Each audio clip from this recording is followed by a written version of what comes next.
காலையில் எந்திரிச்சு முருகா முருகான்னு 3 தடவை சொன்னாலே போதுங்க. ஏன்னா ஆதி காலத்துல எல்லாருமே எந்திரிக்கும் போது முருகாம்பாங்க, உட்காரும் போது முருகாம்பாங்க, சாப்பிட்டு போது முருகா எனக்கு இந்த சாப்பாடு எனக்கு போது முருகா அப்படிம்பாங்க. ஏன் முருகா முருகான்னு சொன்னாங்கன்னா, இப்ப கடவுள்லயே முதல் கடவுள் யாருங்க?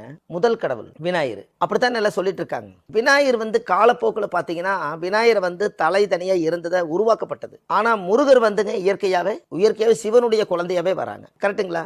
அப்போ இவர் ரொம்ப ஆக்ரோஷமா அண்ணன் தம்பி கிட்ட சண்டை போடும்போது பிரச்சனை என்னன்னா, செயற்கைக்கும் இயற்கைக்கும் பிரச்சனை வந்ததுனாலதான் அந்த பழக்கதை வந்ததுக்கு காரணம். கரெக்டுங்களாமா? அப்படி இருக்கும்போது சூரசம்பாரத்துல திருச்செந்தூர்ல அசுரரை அழிச்சிருவாங்க. இதை அழிச்ச உடனே இவருக்கு என்ன ஆகுதுன்னு கேட்டீங்கன்னா, எவ்வளவு பெரிய தெய்வ பிறவியா இருந்தாலும் மனிதர்களா இருந்தாலும் ஒரு உயர கொண்டாச்சுன்னு சொன்னா பிரேதசாபம் பிரம்மகத்தி தோஷம் நிவர்த்தி பண்றதுக்காக திருப்பூர்ல அவனாசி பக்கம் பிளஸ் கோயம்புத்தூர் காலையில் எந்திரிச்சு சொன்னாங்க, அவர் இங்கதான் இருப்பார், மெதுவா பாத்துக்கலாம் அவரை அப்படின்னு நினைச்சா என்னத்துக்கு ஆகும்? மெதுவா பாத்துக்கலாம். அவருக்கு ஒன்றும் அவசரம்லாம் இல்லைங்க. நமக்கு தான் அவசரம், அடுத்த வேலைக்கு போகணும். அவருக்கு ஒரே வேலை தான், நம்மளை காப்பாற்றுறது மட்டும்தான் வேலை. அதனால அவர் காத்திருப்பார், எவ்வளவு காலம் வேணாலும் காத்திருப்பார். அவருக்கு பொறுமை நிறைய உண்டு. அவரை போல பொறுமையானாலும் ஒருத்தரும் இல்லை.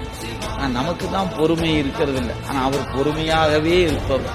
எப்போ வரும்போது வாப்பான்னு உட்காந்து, ஏன் லேட்டாக வந்தா, ஏன்டா லேட்டாக வருதுன்னு கோச்சுக்கு வர, இப்போ அது வந்தானே